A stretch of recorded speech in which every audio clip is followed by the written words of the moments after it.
All right. Good evening, everybody. 8 p.m. Indian Standard Time. Another Monday, another quick bites with HR Bites. And guess what? You guys asked for it, and we're here to deliver. You guys asked, can you get us a Gen Z? And all I had to do was just go and search my network. And in fact, I didn't even search as much. I already at the back of my head had a name who I have known for a couple of years, a name who I have seen grow from 1,000 followers to 110,000 followers and plus and counting, a name who is not just a 20 something in her age, but actually goes out and coaches people in their 40s, in their 50s, early careers, mid careers, senior career professionals.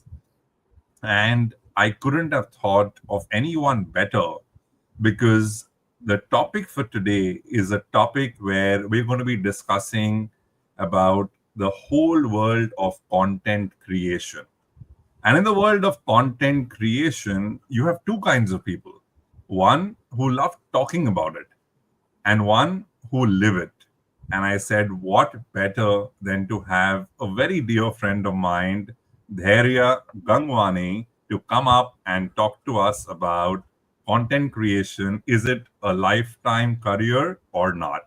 Dhairya, thank you so much for coming on Quick Bites with HR Bites.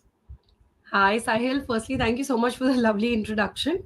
I think we've been meaning to kind of come on live and do this for a very long time. And I'm so glad it's finally happening.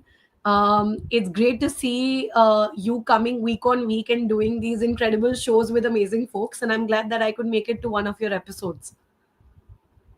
Super, Dhairya. Thank you so much. And I always say this, right? The good things take time. So we've been discussing, some form of collab of, meeting, discussing, Yeah, brainstorming.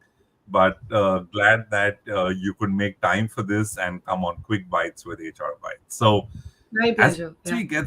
started, thank you so much. Thank you. As we get started, Dhairya, tell us in brief about your journey. I know I've seen it in various forums where creators have come together. So from 500 odd followers 4 years back to 115,000 or whatever the number is, and you're counting and you're increasing your impact from working from a full-time job to starting Dhairya Decodes. I see a lot of people on the chat already saying I need some suggestions, which is like brilliant.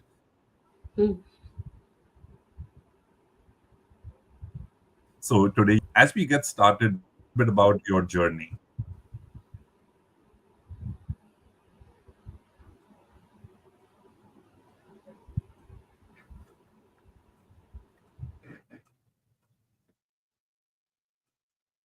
Yes, Dhairya. Tell us a little bit about your journey as we get started.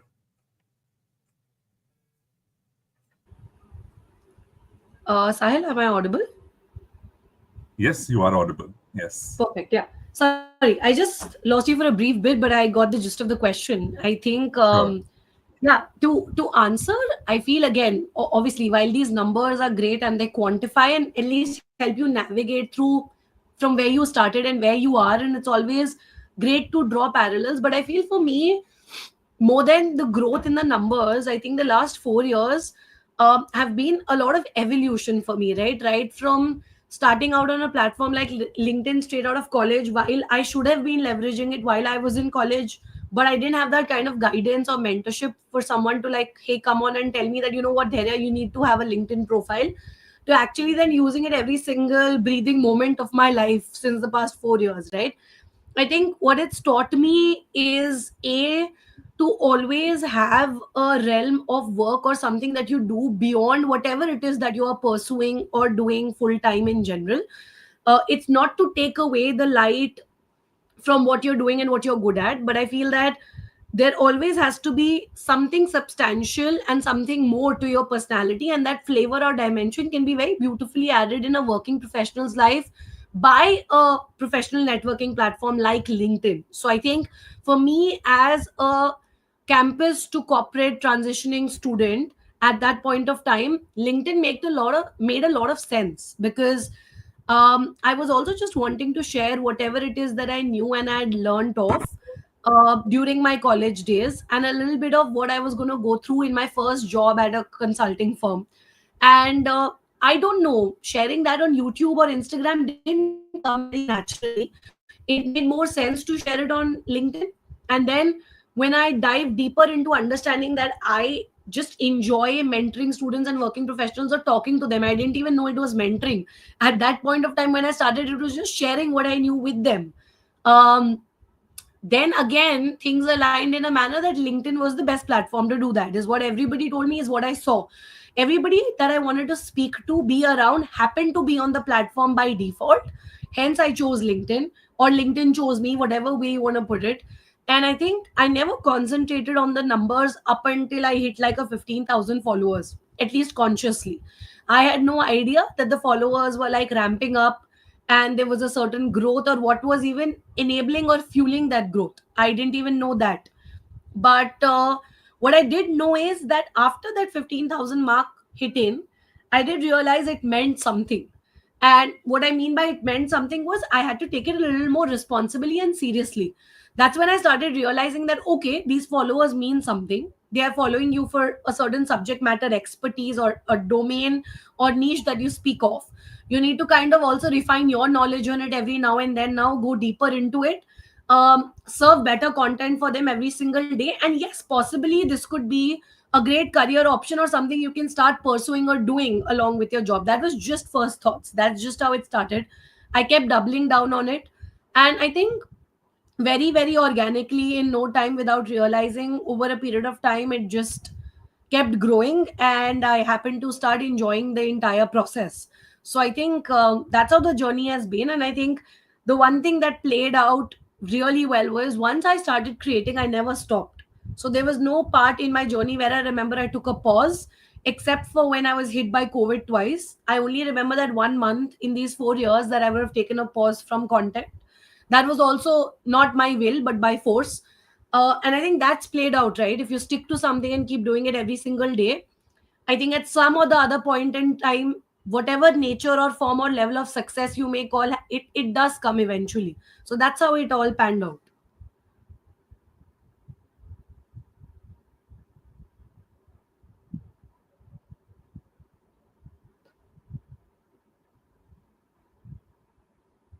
Absolutely. And I think while we started off asking you this question on numbers, I think that's only one part of the story, because you actually nuanced it so beautifully for us that it's not just about numbers, it's also about impact. And impact also is taken a lot more seriously, with a sense of responsibility, as the Yeah. numbers kept going up. So you actually felt that you owed it to your followers, not just to push out stuff that you knew and you wanted to share initially, Mm. but as Mm. you built on, you would do a lot more research, you would want to know your subject better, and you would want to bring aspects to your followers that were of relevance to your target audience, because they looked at you as someone who would help them understand that space better. Yeah, does that make Right. sense there? Is that essentially Yeah, it what you were makes a trying lot to of say? sense. And I think you've summarized it very beautifully. Yeah. I think, I mean, I Yeah, don't know. I We was use just the word I was just trying to influencer very, summarize it because there was a lag at yeah. your end. So I Oh, said sorry. we were getting a lot of inputs coming in, that there's a lag at your end. So for the Okay. benefit of everybody else who may have Sure. either missed out or had a lag from your side, I was just summarizing it so we could get it. But you were saying something there. Yeah, please come in. Yeah, I think no, I was just saying that the word influencer today, right, is so common and it's so commonly used left, right, and center. I don't like that word at all, because I think it comes with a lot of responsibility. Not that I don't want to take responsibility, but my point is, who am I to take responsibility of influencing somebody? Like, who am I? Why should I be influencing somebody? I don't want to take that kind of whatever on my shoulders. I feel when you and okay, yes, for in some way or the other, when you create content on a public platform, be it Instagram, LinkedIn, Twitter, YouTube, you are putting your life experiences, opinion out there in the public, which means it comes with responsibility. Yes, but I think just thinking that you are influencing and taking that influencer tag very seriously causes a lot of trouble. At the end of the day, it's the impact that matters. If I can help even one life out, I feel that is more, it's of more importance or weightage to me as opposed to having a lakh and 15,000 followers per se. So it's always a perspective, and I think there'll always be a divide, and very clearly those two different kinds of creators, and none of them are wrong in their approach, but one will always run by the numbers and the metrics, which is not wrong. And I think a few people will always give more value to the quality, impact, and the results it's driving for their audience in any way possible.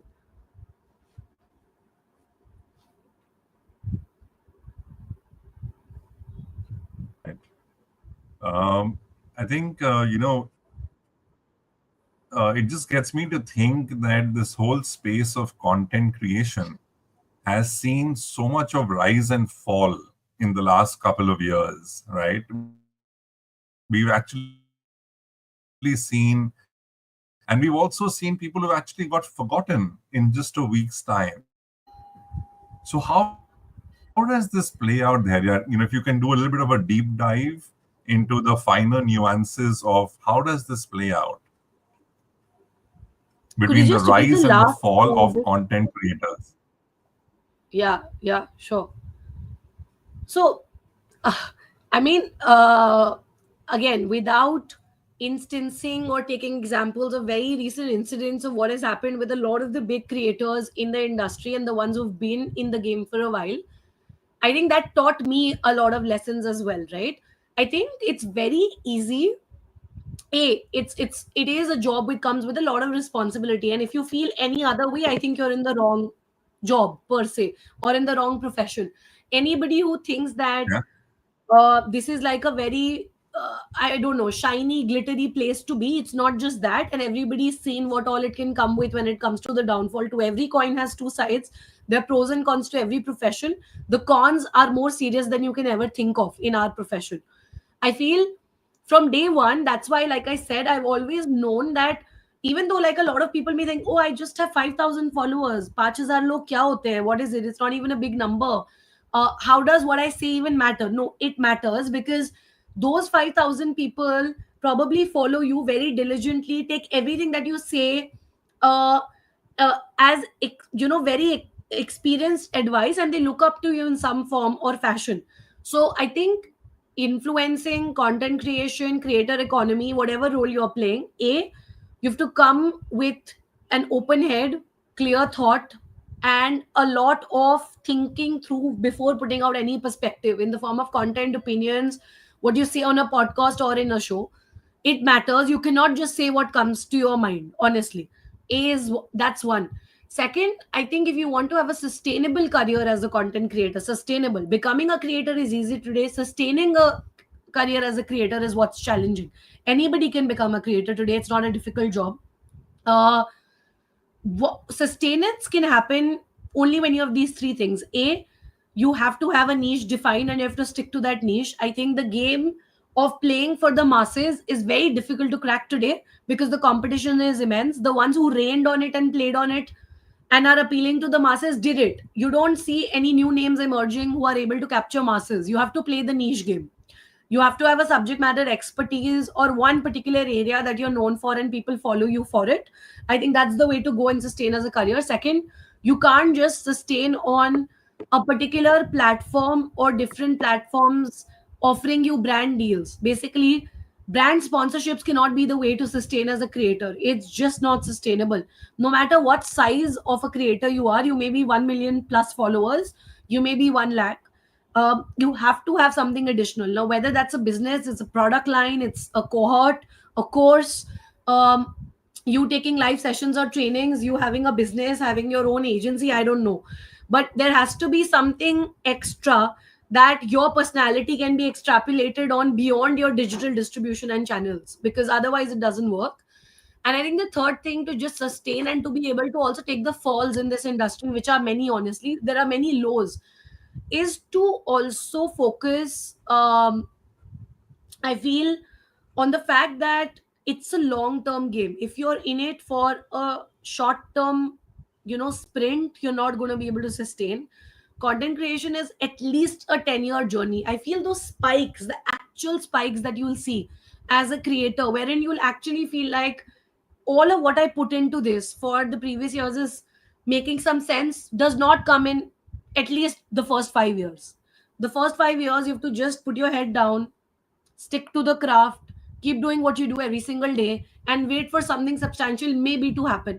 But if you're ready to give it at least the next 10, 11 years of your life, then you can pull through this, right? Because along the way will come a lot of trolls, will come a lot of negativity, will also come a lot of times where you will feel why you're doing what you're doing, right? Because there are months where you don't make bucks at all. Nobody talks about this. There are months you make bucks which are equivalent to what you would make in 6 months too. Yes, there are days like that. But how many people have the mental sanity to pull through the months where you're making $0? A lot of people can't, right? So I think it comes with a lot of resilience. You have to build that character, and that takes time. It was not easy for me also initially, but now that I've been doing this for almost 3 years, I think you just build it as your second nature.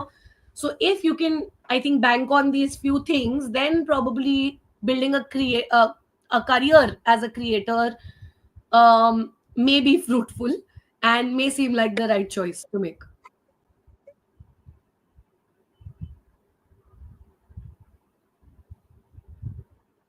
Beautiful. I think that was like a mini masterclass on content and content creation and all of that. I think, Dhairya, I wanted to also understand from you, right? You mentioned earlier on that you don't need to be a full-time person. Even while you're doing a corporate job, you could create content, you could share it with people, you could be Yeah. out there building content. Uh, when does one decide whether it is a good full-time struggle or is it a good side hustle? Because, like you said, it's a game for the long run.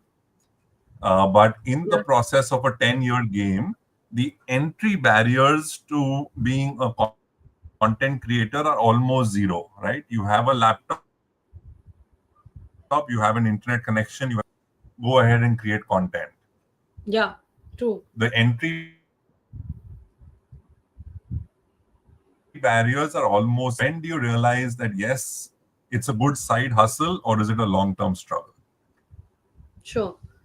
I think no, that's a very relevant question. And now that I think of it, I feel, again, some people may not agree with what I'm going to say, but I feel you cannot again just attribute it to the amount of money the uh, your content creation work is making you as the determining factor to this. Why I say so is because the amount of money that you make, like I said, every month is so varying and it's so variable that I feel just using that as the most important metric to decide when you choose this to not be a side hustle and take it up full time will be very wrong, I feel, and may not be the right thing to do. Because let's say you make a lakh a month for the next 3 months, and that gets you like a adrenaline rush, and you're like, great, this is amazing. And let's say you were making 70 grands in your job, and you're like, the upside is 30,000 per month. I've done this for 3 months. Great time. Let's call it quits. No, because for all you know, the fourth month you'll be making just 40,000 or not making anything. The fifth month you may be making a 60,000. The seventh month you'll make like a lakh and a half also. So I think the first thing is, when you're making this decision and you're contemplating on what to do, don't make money, the amount of money you're making, as the deciding factor, at least in the first 1 year. But yes, if the period has crossed the 1 year mark, at least a 12-month of data is there with you, wherein you know what amounts you have made for at least 12 months or more, then yes, it could be a significantly important factor to determine if this is the right time to do this, because it's sustainable. And then you will understand if it's sustainable. But otherwise, I think, you have to firstly understand how passionate you are about this. I mean, these words seem fluff, but you have to be passionate about it. I don't think somebody can keep doing what they're doing for the next 5 years with this kind of abrupt money coming in. Because I mean, look at people in their jobs where they're getting a fixed amount every single month, and they also get hikes and salary raises, and they get ESOPs and whatnot today. but people are not able to stick to it for 5 years, right? People are hopping jobs every 2 years. So imagine when you're not even getting recurring and current cash flowing in a certain amount. How will you stick to something if you're actually not passionate about it? I don't think you can. You can only act up till a certain point of time, but if somebody is doing it for at least 5 years or more, Very true. they really love it, and that's why they're doing it. So the love for the art of creating, the love for the art of writing, the love for the art of researching, coming in front of the camera, talking to people, if all of that comes to you naturally, uh, around a particular subject domain, etc., whether it's history, whether it's mythology, whether it's careers, finance, marketing, HR, whatever it is, then yes, it can be worth it. I also feel that when you're making this decision of whether this should be a side hustle or should I take it up full time, again, then comes the point of also thinking, can I just create content around this? Or let's say 3 years or 4 years from now, do I have more to offer to the world? What do I mean by more to offer to the world? Let's take a simple example. If you're a historian or a mathematician or a statistician, it's a very niche field, but you want to start educating the audience about certain complex topics in stats and statistics. People aspire to take up that as a career profession as well. And you decide, I'll start creating content on Instagram where I'll give like short bite-sized advice on concepts of statistics. They have a lot of theorems in stats, etc., and I'll start breaking it down. Great, you start doing that. How long will you keep doing that? And let's say you still keep doing that very effectively with a lot of fun, humor, maybe characters, whatever. But more, can you create a course out of it? Tomorrow, can you teach live cohorts about those concepts? Can you create a playbook or a digital product that people can download? Can you go to corporates and colleges and give talks around this too? So do you have that kind of willingness, time, and efforts to put in to also go that deep into that subject, right? And keep reading more and upskilling yourself, that you can broaden your horizons of what you have to offer just beyond digital content on Instagram, YouTube, LinkedIn, or Twitter, or whatever. That is another factor to determine whether you can take this in the long run up or not. Because like I said, just creating content on a platform, because most platforms don't pay you, only YouTube does as of date, and Facebook monetizes you. LinkedIn or Instagram don't pay you, the brands come and pay you. Today a brand is there, great, tomorrow it's not there, what do you do? So that is when this factor will come in. If you have knowledge that goes beyond just creating content, then you can still make money and sustain it through the other avenues.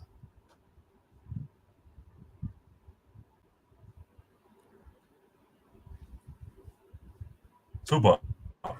So the obvious question, right? How did Dhairya decide that, okay, I have an amazing job, a full-time job, fixed salary every month, bonus at the end of the year, but I'm going to leave all of this because I know that my passion, while I'm young, I will make money or money will come, but I just want to do this. How did that eureka or that aha moment happen in your words? Sure. No, I think I always knew it. I'll not lie. I think I really kind of knew it that I will do something around this space, because when you have that sparkle in your eyes and that twinkle even at 1 a.m. in the night to do something when you're being offered $0, you can just very quickly extend on what your reaction or happiness would be if you were paid even a $200. Forget any other figure. So my simple reasoning to this was, or my thinking and how I went down the path was, I enjoy this so much, I love talking to students and working professionals so much, that I could really do it even if I got paid nothing. So if I was to be paid something, and that something could be anything, uh, how let's say, it would just be a cherry on the top, right? It's extra, it's bonus for me. So I think that was that. I also feel in my life and my career in college, at least in a top in a top private engineering college of the country, I think I always felt I lacked mentors and guides. Always there was nobody to tell me, hey, do this, do that, this is a better choice to make, or this is what you could do, this is how you can stand out, this is what works in the industry, this is how you get a better job. I always lacked that, and that place of lack got me to start wanting to become a career coach. Now that I look back on it, it all makes sense. I always wanted someone to look up to and get advice from, and that's what I turned out to become for a lot of people, right? When now that you look at it, uh, everybody needs somebody external to kind of just talk to, have like a sounding board, and get some advice on what we can do better, what mistakes can we not repeat, right? And I think that's how my passion for career coaching really kind of just kept getting more intense. And over a period of time, I feel it combined with my love for being in front of the camera, talking to people and curating content. So I feel as I started also translating and kind of putting it on digital platforms, it all just started making sense. And there came a time wherein honestly my mind, heart, soul, body, everything, all the attention was always on what's the next session, what's the next talk I'm giving, who's the next student I'm going to be mentoring, right? And when I feel if you don't give your if you're not able to give your 100% to something, you better not do it. I'm either all in or I'm out. That's the kind of person I am in any aspect of life. So either you're all in or you're out. So when I realized I was not all in when it came to my job, I didn't want to do that because I feel like I'm not doing justice to something then. So I rather do something I want to go all into, and then I gave it my all in, right? So I think that's when I made a decision, because I felt like while I was very good at what I was doing and I loved my job honestly, and I had great leaders, uh, I also got promoted very quickly at my job, I would like to say, and I enjoyed every aspect of it. I just started enjoying this much more. And then I felt like I was not doing justice here. And then when I was feeling that this is unfair to the job, that's when I decided it's better to give this a full time shot. Super, super, super. Dharya, with your permission, I would Yes. also like to bring out the Sindhi in you. And I think it's very, very important that it's very I'm a important that Punjabi not Sindhi, by the everybody. way.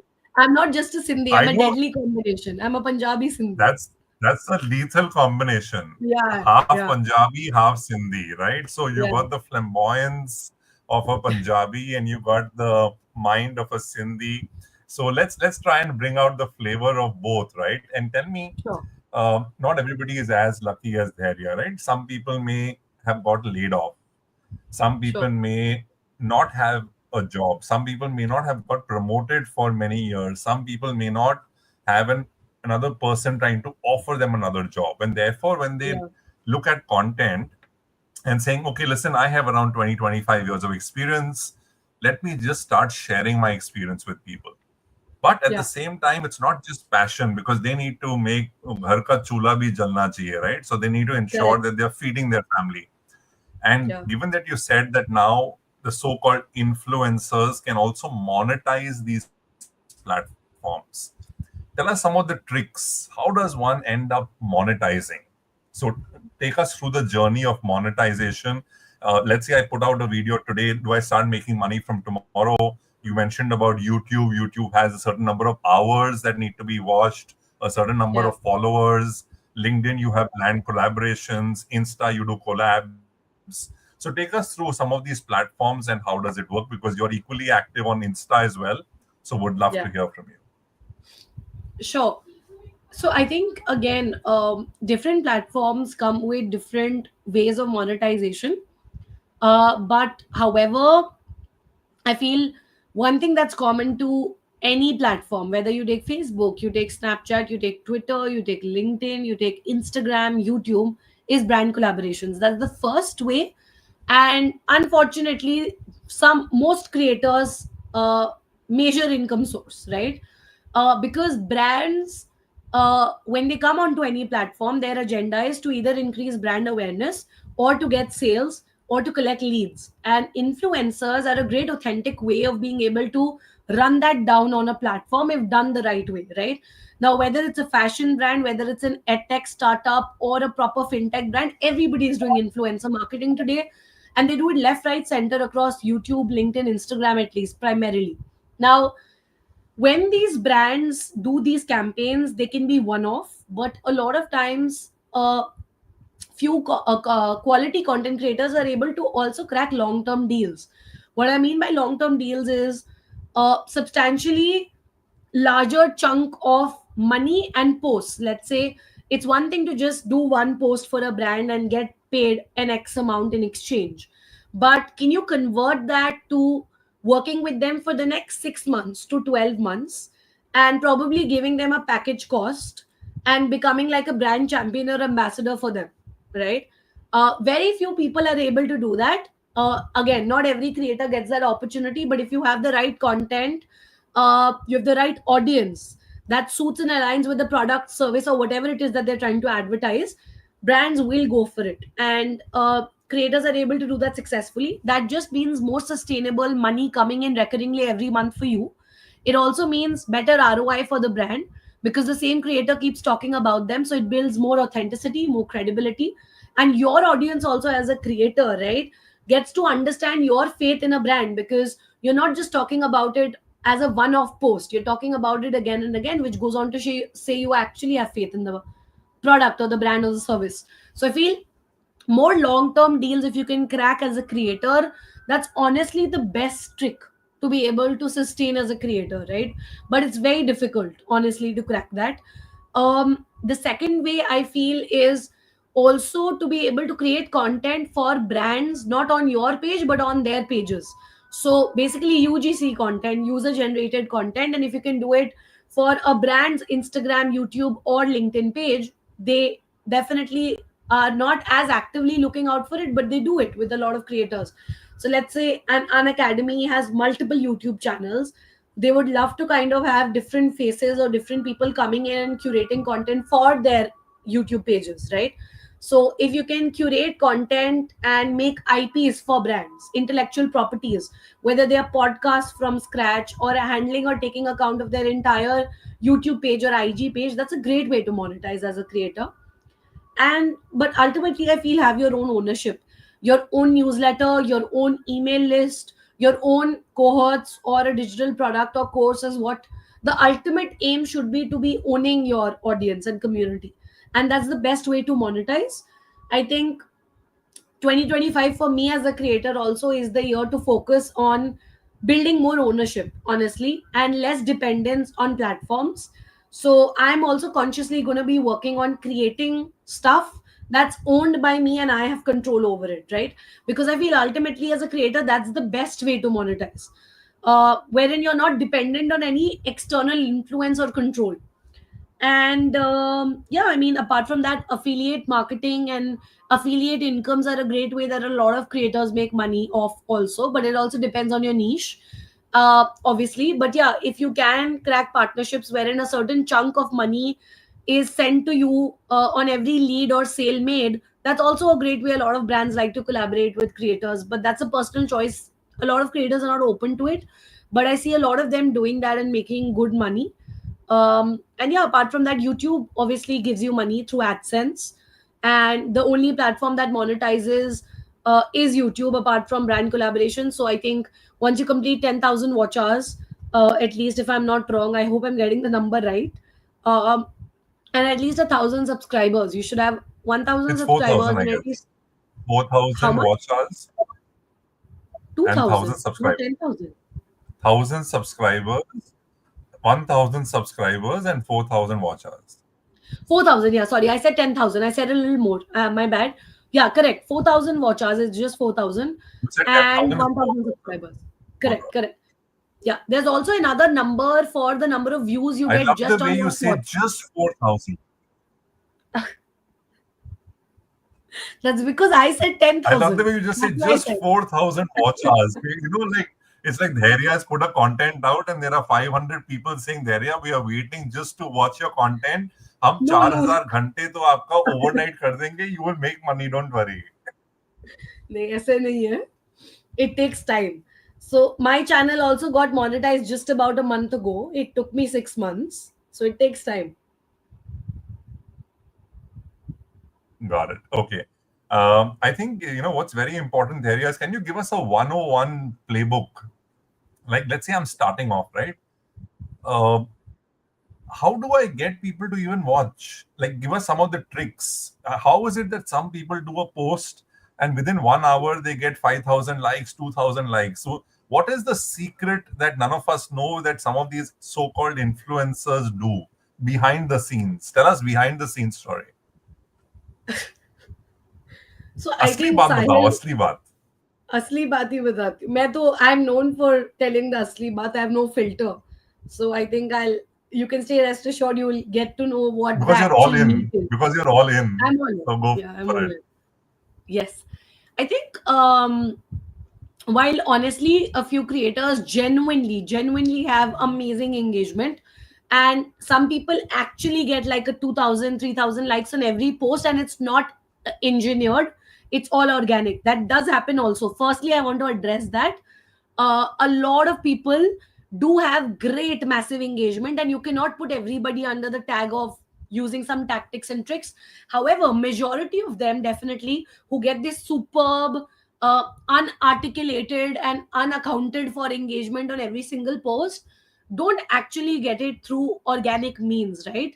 There are always ways to have different engagement pods that you can be a part of on WhatsApp, on Facebook, on LinkedIn itself, and on Telegram, wherein a lot of these folks have a set standard number of people coming in and liking and commenting on your post, and it's very easy to garner just like a few hundred likes in like literally less than an hour. So I have seen people get like about what, 500 likes in like 2 hours. How is that even possible? Like I said, barring those exceptional creators who actually get it, which may be like, if we are talking about 100, chalo 5 ka hoga, those 5 people do get it. I'm not, you cannot take it away from them. But the rest of them who are getting it, it is engineered, it is manufactured. You can't buy likes, right, on LinkedIn. You can't buy followers on LinkedIn, but you can always engineer engagement through these pods. So that is how it happens. But on a serious note, if you want great engagement, you want more credibility, you want to build a good engaged community, I feel on LinkedIn it is a no BS platform. The more true value and knowledge that you share, and anything that you're sharing that's original and not manufactured and copy pasted, I think it always works. Storytelling is a big ups on a platform like LinkedIn. People love listening to stories. The more authentic you are and the more you narrate it in the fashion and manner you would, just like you're speaking. Like everybody knows I talk like this now. I've done so many talk shows and videos and stuff that everybody knows this is not pretense. मैं ऐसे ही बात करती हूँ. This is my tonality, my body language. I sit like this. Beach mein I'll say stuff like this. I'm unfiltered. If tomorrow suddenly I was to say something in a very different manner, they'll pick it up like that also, that she's just not being herself, or whatever she was showing was not true all of these years. That's why my mantra has always been from day one, just be who you are, right? So that tomorrow I don't have to act to be somebody else, right? So I don't have that burden on me. I never feel the pressure that, oh, किसी को कुछ पता चल जाएगा. There's nothing to पता. चलो fine, this is who I am, this is how I am. So I just act like that. So I feel if you're authentic and you stick to who you are, that works brilliantly on LinkedIn. um I also feel LinkedIn is more about listicle based content. What I mean by listicles is, I feel, 3 ways to do this, 5-step framework to decode this, 7 different job opportunities in this. It works. Although it may sound again very methodical, it works on LinkedIn. It always does. At least for me, it has. And I feel videos are doing really well currently on the platform. So everybody should leverage videos and go all in with videos. It's the right time.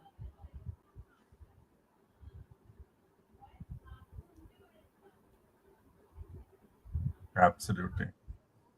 Dharya, you spoke about these so-called manufactured comments and likes and bots and all of that. How does one differentiate between what's authentic and what's not, right? Now, if I've seen Dharya 100 times and she does something off the cuff, I would know that this is not her authentic self. Very Yeah. easy to catch. But how do you catch authenticity, or how do you catch authenticity in followership? Hmm. Because that's very difficult to catch, right? How do you know whether Dharya is getting a bot or a telegram or paying money to get people to like her post, or it is happening organically because she's an awesome creator? Got it. No, I think, see, some few checks. It's very easy to go to anybody's last 10 posts. Just quickly do a rundown of the likes, if you have that kind of time, but just a first few likes and a first few comments. And if you honestly just go through them, you will realize uh, a few names popping up inevitably again and again. And if the same names are liking that post again and again and commenting, it's a very big indicator of it being manufactured and engineered. That's the biggest indicator to knowing that somebody has had some kind of a group wherein the same set of folks are instructed or reprimanded to come and engage on the content, for sure. I think the other way is also to kind of see if those same folks are going on those people's posts and liking and commenting regularly, because it's always an exchange. I mean, if you have the time, then it's the best way, A because quid pro quo everybody is, yeah, exchange. it's like a, I mean, it's basically a barter system, right? You do it for me, I'll do it for you. That's the essential emotion on which people are being able to crack this. So if you have the time, go to those recurring people's posts and also see if that person is regularly commenting and liking. I feel that's the only way you can know. And otherwise, I feel, yeah, how can somebody is, I mean, even if you look at Ankur Wariku's engagement, you look at Prajakta Kohli's engagement, Bhuvan Bham's engagement, Sharan Hegde's engagement, the biggest creators in the industry. Not every, or Raj Chamani, it's impossible if you'll go and see every reel of theirs cannot be a million plays. And it cannot and shouldn't be. At least one of them should tank, because that goes on to show me you are human. This is a real account and something did not click with the audience. Also, how can everything work? How can all 50,000 things that you've put always get the same engagement? I think that's fishy. There should be some dip. In fact, I feel when there is a dip, so when brands come to me also, I'm like, bro, listen, how can you expect me to have 500 likes or 500 plus likes always? It will go down to a 50 someday, and it should. You need to understand, if it doesn't, there is a problem. Yeah, So yeah, those are the ways, correct. I feel. Yeah. Absolutely. Superb. I think Zubin has a very nice question. I'm going to bring it up on the screen for you and I will read it out as well. How Sure. do influencer posts break through the clutter? I see millions of posts every day. How do influencers help translate revenues or ROI for the brand? How is it measured? So today, if Great Dhairya is question. doing a collab and getting paid a lakh of rupees, one, how do they choose Dhairya? Two, if they've chosen Dhairya, how do they? You mentioned leads, you mentioned sales, you mentioned you could put a Dhairya code, Dhairya 25, whatever. Yeah. How Yeah. else? Give us some more examples or instances. Sure. So I think, Zubin, firstly, thank you so much for the question, and it's I think the need of the hour for people to also know. I think ROI when it comes to influencer marketing, firstly, it's very difficult to measure. Uh, so to be able to do it, the brand has to very consciously take an effort that the campaign is designed in a manner that overall, not just through one creator, but everybody in the campaign actually accumulates to something substantial that they're able to measure. Whether it is app downloads, whether it is signups on a Google form, whether it is increase in followers on their LinkedIn page, right? If they were doing it for brand awareness, there may be a brand that has just come into the market. They, let's say, have just 100 followers, Sahil, on LinkedIn. Obviously, if you did a campaign with Yeah. 100 top LinkedIn creators and they posted about it and tagged the page, there's no way you can say that there'll be no increase in followers. There will definitely be some amount of brand awareness created through those 100 people. It will probably go up from 100 followers to 1,000 just in a day, because those 100 people posted about it. So that, I'm just giving you a simple example of, if you're doing it for the most basic reason of brand awareness, the simplest way to measure it is if people have started talking about it naturally also. And apart from those 100 people who you paid to do this, are people organically talking about this, tagging your brand page, and is there an increase in the number of followers on your brand page? If it's a conversion based campaign that you've done wherein you're actually looking at true ROI, then again a metric has to be defined by the brand, like I said.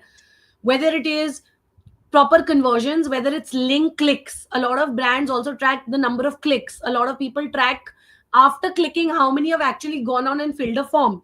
Some people just track the number of downloads if it's an app, right? Some people actually also track the conversion in sales, how many people have actually gone and paid till the very end. That's a qualified lead for us. So I think every brand has a very different mechanism and way of functioning, but these are a few ways in which I have at least done campaigns where ROI has been measured. But ultimately, nowadays, a lot of brand deals are also being cracked with influencers in a way wherein they become a brand champion, like I mentioned, work with them long term, and actually also get equity in the company for exchange of creating content. That's the newest, the coolest, and I think a very quirky way and a very new way of influencer marketing, wherein in exchange of certain social media deliverables, a company gives a certain number of shares or equity to the influencer in their company for becoming a brand champion or brand ambassador. Those are the new age deals also that a lot of people are able to crack. So I think it really varies across Yeah. also domain niche and what the brand is looking for and what stage they are at also of their product launch, or what stage they are at as a startup in terms of being able to provide those kind of funds. But yeah, ROI is measured through these various metrics that I just mentioned.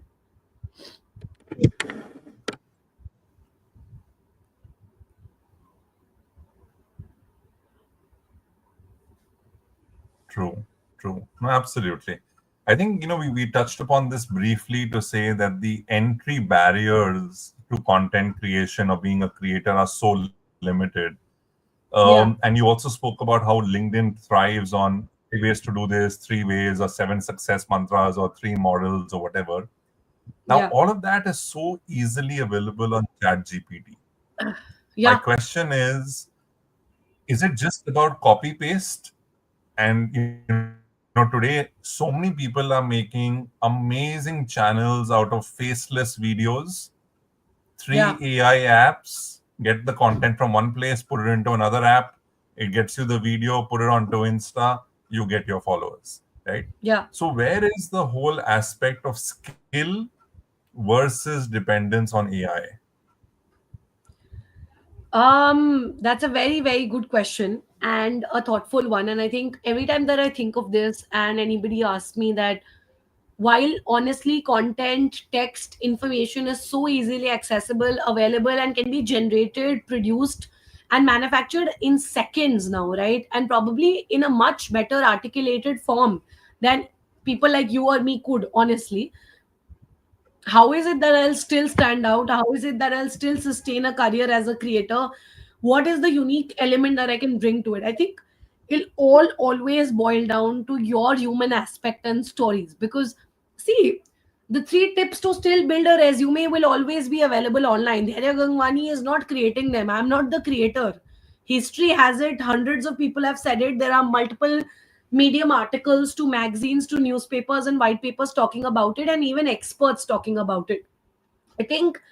But can Dharya come and share how, when she was applying to, let's say, a KPMG, a Cisco, a Samsung, what she did differently and how she got selected?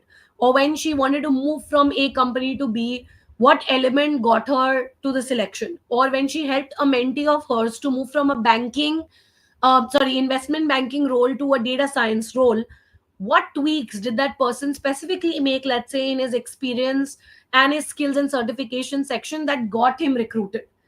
Because that chat GPT cannot manufacture. So ultimately, what is it that you can add value to on top of what's already available and accessible and making your life easy? So firstly, I don't look at it as a threat. It's only making my life easy, so I better learn how to leverage it and utilize it better as a smart individual and put it to use. But at the same time, how do I Yeah, still remain irreplaceable as a human being? Because I wouldn't want that to come and take away my living and livelihood for sure. So I still have to be relevant and still have those stories and my personal touch to the content, because that's what will make it relatable for the audience too, and not make it look like just a general read, right? Because while you say it's easy to get that content, it's also very easy to identify if it's chat GPT or not. Today people use chat GPT to even reply to comments on LinkedIn. People are that lazy. Like, people don't want to true. even go and type out a reply to a comment. And I'm like, what's wrong with you? Why would you do that? You're jeopardizing your own Yeah, personal brand and thought leadership online. Because I mean, true. what's so? I think, yeah, it's going to be all about that extra human effort that people will take beyond what can already be created. And then those people will thrive and Yeah, survive and be able to make a mark ultimately. got it. Brilliant, brilliant. Let's bring the $1 million question up. The Yeah, algorithm question. yeah. Everyone wants to beat the algorithm. Is there a specific time to post on LinkedIn to get wider reach and engagement? If I post a certain time, a certain day, Will it work? Will it not work? Any do's, don'ts? Sure. So I think I keep it very simple. I don't believe in any guru mantra of a particular day or a particular time. I think all days work equally well as long as you can post. Obviously, I'd be, just denying facts if I would say that weekends and weekdays I have the same engagement. They don't. Weekends obviously see a dip because people are spending time with family. They're going off the grid, and rightly so. They should do that. So I feel, but I've also seen a lot of times that a lot of personal stories have picked up really well on Saturday, Sundays too. So I can't, at least I can't personally comment with 100% surety that this statement stays intact always. I just feel more or less all days have equal engagement. But yes, midweek is when you see highest engagement for sure. Like a Tuesday, Wednesday, Thursday, I feel is the peak of LinkedIn. That I can say very confidently. Um, every person's active time will vary depending on your audience and the kind of people you have been interacting with also. For me, it's the evening time. It's a slot between 6 to 9. I post anytime between 6 to 9. There's no particular timing. For a lot of people, 9 a.m. in the morning or between 10 to 11 a.m. works really well. I've seen a lot of people post at 5 p.m. specifically. I don't know how they came down to that conclusion, but I came down to the conclusion of posting between 6 to 9 p.m. by posting at different times for the past 2 years. And in the first 2 years, I did all kinds of experiments, and I just realized that inevitably, every time I posted between the 6 to 9 slot, the engagement more or less remained the same and was maximum as compared to all other time slots. That's why I stuck to it, and it's been what, more than 2 years now. I always post in the evenings unless there's like a specific demand or an urgency and I need to post during the day. You'll never see me posting during the day mostly. So that's that. And I think yeah, days like I said, midweek is best. I feel Fridays, Saturday, Sunday, you just start seeing a dip because people go into the weekend zone. Yeah, but sometimes if something's relevant and trending, it will still work on a weekend too, right? So it's very subjective. Beautiful. Okay, Dharya, I think we've come almost to the end of this conversation. I know there was a slight lag. A lot of people Yeah, commented, but yet we kept at it, and I'm sure hopefully the video will turn out well. But I'm going to keep my fingers crossed now for the next 8 minutes because I have the rapid fire coming, and in this rapid fire, I want the net to be quicker and Dharya's mind to be faster to answer the question before I finish it. sure. Are you with me? I think, Sahil, Are what you I'm trying to Chat do is GPT? no, no, no. I am thinking, I don't. I'm just thinking of changing the network. I'm thinking of changing the network even before we start the rapid fire once. Maybe let's just do a quick Do check. that. Yeah, let me do Do that. that. I Do wanted that. to Do do that. that Do that. before you started actually. Uh, Yes, let's do that. you're literally thinking that I'm going to chat GPT now. No, I'm not The doing way it. you were looking at your phone, I said, "Oh my God!" She's saying, I'm "Chat switching on GPT, my tell me data. what are some of the questions Sahil is going to ask me." No, no, no.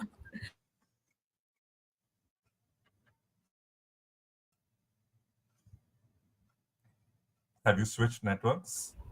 I've switched my network just now. I don't know if it's any better. Okay, it's much better.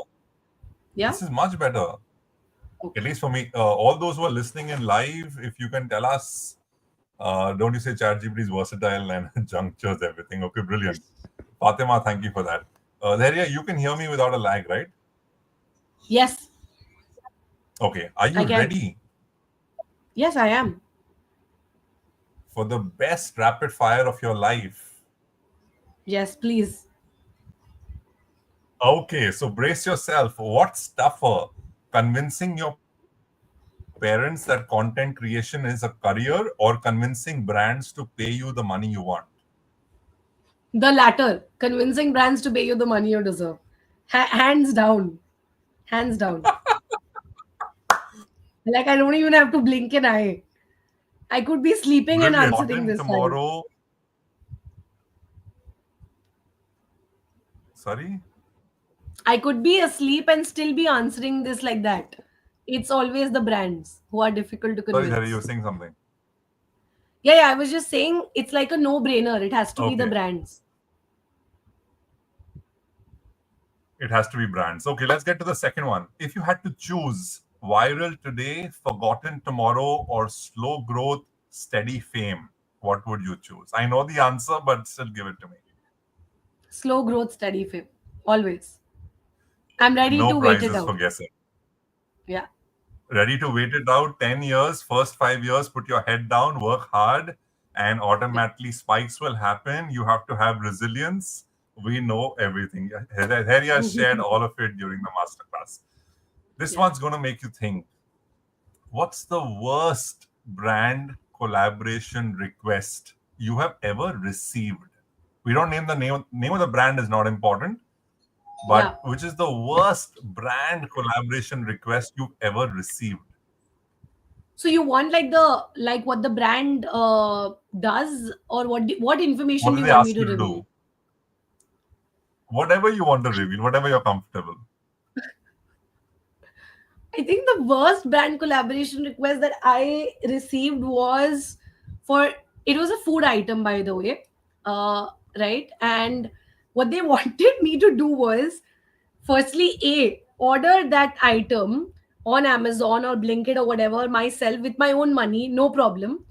Try it out and test it, right? Then post reviews of it for the next 12 months and do all of that for free. And I found that to be ridiculous, because how can you expect somebody A to first buy the product, try it out for 12 months, and then post about it every single month with genuine reviews?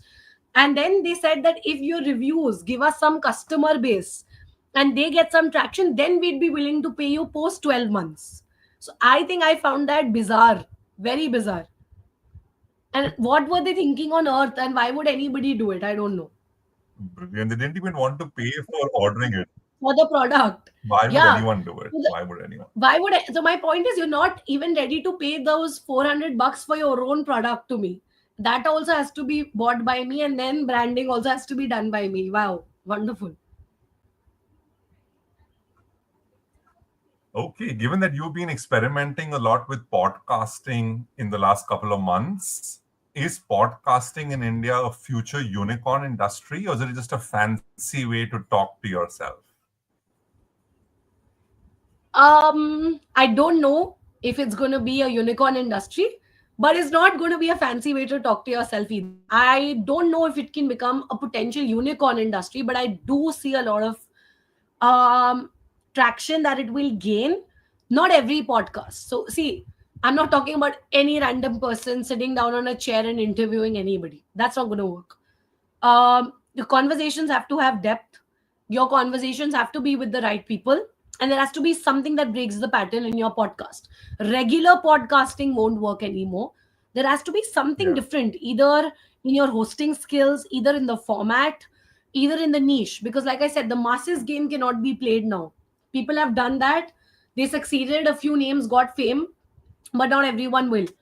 But I feel podcasting is going to be a great way to build thought leadership. It's going to be a great way to sit in rooms where you didn't have access to. And it's a great way to also, it's a great conversation starter. I feel today, when you have a podcast and you can get certain influential people and who are noteworthy and have actually created an impact on your podcast, it says something about your profile or just your ability to bring people on, which sets the tone in a room when you are wanting to negotiate or get better deals in any context. I've seen that. I think the narrative or the Beautiful. way people perceived me before I started the podcast and now that I am a podcaster has definitely changed, Sahil. Just, I think people take you a little more seriously if you're doing podcasting right. They do. If you do it the right way, they start taking you more seriously, and there's an authority that's built by default because you've had the ability to pull in an ABCD and hold those intellectual, meaningful conversations. If those conversations are meaningful and not what, unfortunately, most people do in their podcasts. So, if you can ask the right questions and do Got podcasting right, then yeah, it helps a lot.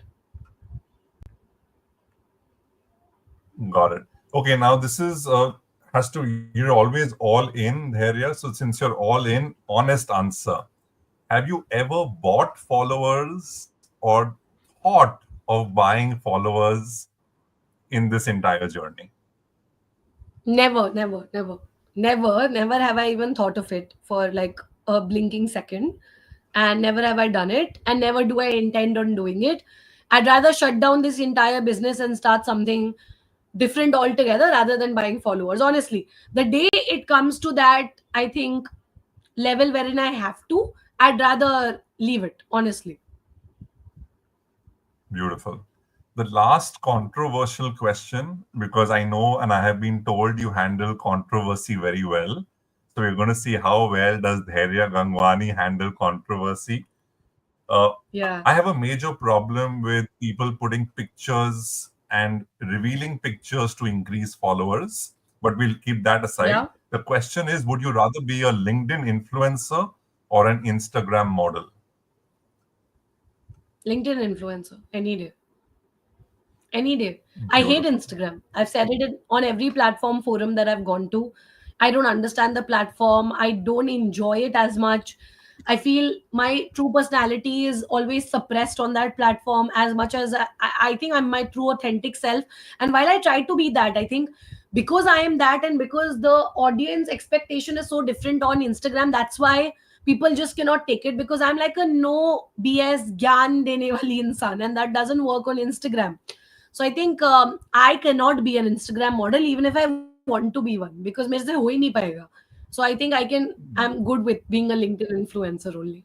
Super. So know your niche, play to your audience, be authentic, be raw, be unfiltered. And if you are all of that and want to be a guest on Quick Bites with HR Bites, do DM and we'll be happy to have you over.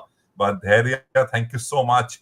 Irrespective of the network, I think the clarity of your thoughts, the ability of you being your authentic self, and more importantly, taking time out to be here this evening was absolutely wonderful. Thank you so much, Daria. No, my pleasure, Sahil. I think I must say it's been a lovely conversation. I honestly didn't realize where the past 1 hour passed away.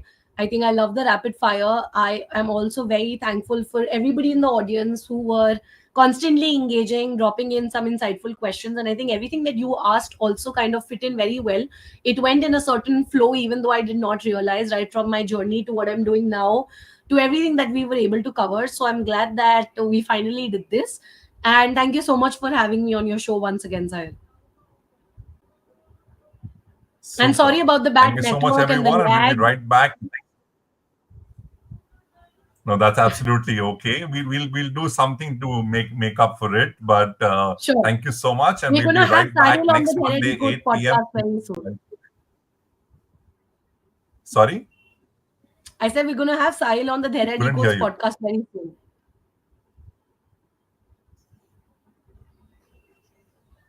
Okay, so look forward to that one then. Thank you so much, Dhairya. Take care. Have a lovely, lovely evening ahead. Thank you. Thank you.